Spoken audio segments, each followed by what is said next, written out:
અમદાવાદમાં ઉત્તરાયણના તહેવારની પૂરજોશમાં તૈયારીઓ ચાલી રહી છે। ઉત્તરાયણને ગણતરીના દિવસો બાકી હોવાથી આ તૈયારીઓ શરૂ થઈ છે। ત્યારે ખાડિયા વિસ્તારમાં ઉત્તરાયણના દિવસોમાં ધાબુ ટ્રેન્ડિંગમાં હોય છે અને આ વર્ષે માત્ર ધાબાનું ભાડું 30,000 રૂપિયા છે। જમવાની સુવિધા સાથે ધાબાનો ભાવ 40,000 થી 45,000 છે। લોકો એડવાન્સમાં ધાબા બુક કરાવ્યા છે।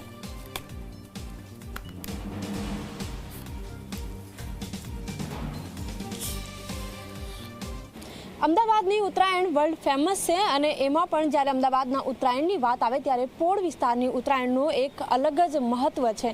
અત્યારે જે રીતે ઉત્તરાયણના ગણતરીના દિવસો બાકી છે અને લઈને પોળ વિસ્તારમાં અત્યારથી જ માહોલ પણ જોવા મળી રહ્યો છે। ધાબા ભાડે આપવાનો ટ્રેન્ડ હંમેશા જ પોળ વિસ્તારમાં એક ચર્ચાનો વિષય રહ્યો છે અને હાલ હું એવી જ રીતના એક ધાબા ઉપર ઉપસ્થિત છું। આપ જુઓ કે ઉત્તરાયણની તૈયારીઓ અહીં ચાલી રહી છે। સાથે જ ભાડાની વાત કરીએ તો 20,000થી લઈને 30,000 40,000 અહીંયા સુધી 50,000 સુધીનું જે ભાડું છે એ લેવામાં આવી રહ્યું છે। જો કે જેમ ભાડું વધારે એમ ધાબા ઉપરની સુવિધા વધારે। સામાન્ય રીતે તહેવારનો દિવસ હોય ત્યારે લોકો બહાર જ ખાવાનું પસંદ કરતા હોય છે, ત્યારે ધાબા ઉપર જ લોકોને પરિવાર સાથે તેવો સમય વિતાવી શકે અને અહીં જ તેમને ખાવાની એટલે કે ભોજનની પણ વ્યવસ્થા મળી રહે એ પ્રકારનું આયોજન કરવામાં આવી રહ્યું છે। અને અલગ અલગ જે ધાબા છે એનો ભાડું અલગ અલગ અત્યારે જોવા મળી રહ્યું છે।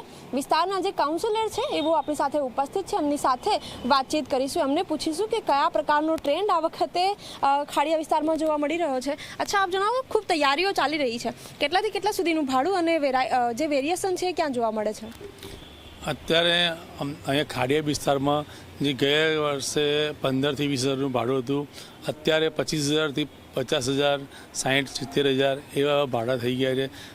ગઈ વખતે જે અલગ ટ્રેન્ડ પડ્યો હતો એમાં બી હવે વધારો થયો। ગઈ વખતે બી એવું હતું કે ભાઈ અમુક જે 1-2 વ્યક્તિ હોય તો એ લોકો 2,000 ને 3,000માં આવતા હતા એક સિંગલ વ્યક્તિ।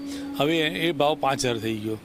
અને એમાં શું છે, સૌથી વધારે અમારા ખાડિયાવાળાની બી એ એક ખાસિયત છે કે કોઈ દરેક બહારની વ્યક્તિ આવે તો અતિથિ દેવો, આ જે કોટ વિસ્તાર છે કહેવાય છે, તો એ લોકો 2,000 રૂપિયામાં એ બધાને સવારે તલ સાંકળીથી માંડીને, નાસ્તાથી માંડીને, ચવાણોથી માંડીને, પછી એમને ઊંધિયું જલેબી હોય, સાંજે રાયપુરના ભજીયા હોય, ચંદ્રવિલાસના ફાફડા હોય, આ બધું એમને બી અહીંયા ખાડિયાની જનતાએ પહેલેથી એક આનંદ પ્રિય અને એમને એમ થાય કે અમારે ત્યાં કોઈ આવે તો એને શું કરીને કે શું ખવડાવીને મોકલે કે એને એ એક ખાડિયાનું એ થઈ ગયું છે।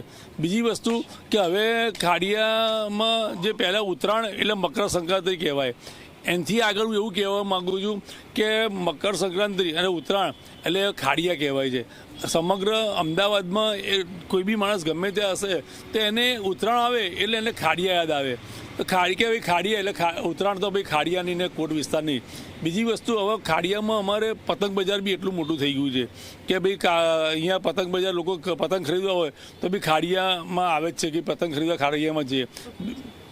બિલકુલ, તો અત્યારે જે પ્રમાણે ટ્રેન્ડ જોવા મળી રહ્યો છે, લોકો પડાપડી કરી રહ્યા છે કે ખાડિયા વિસ્તારમાં અને ખાસ કરીને જે પોળ વિસ્તાર છે ત્યાં લોકોને ધાબુ મળે અને એ જ પ્રમાણેની સુવિધા સાથે અને વિશેષ જે અલગ અલગ જે સુવિધા તેમને મળે, ભોજનથી માંડીને એ લોકો અહીં આખો દિવસ રહી શકે, બપોરના સમયે તડકો પણ ન લાગે તે પ્રકારના આયોજન સાથે અહીં ધાબુ ભાડે આપવામાં આવી રહ્યું છે। કેમેરામેન તુષાર શાહ સાથે સપના શર્મા, Zee 24 કલાક, અમદાવાદ।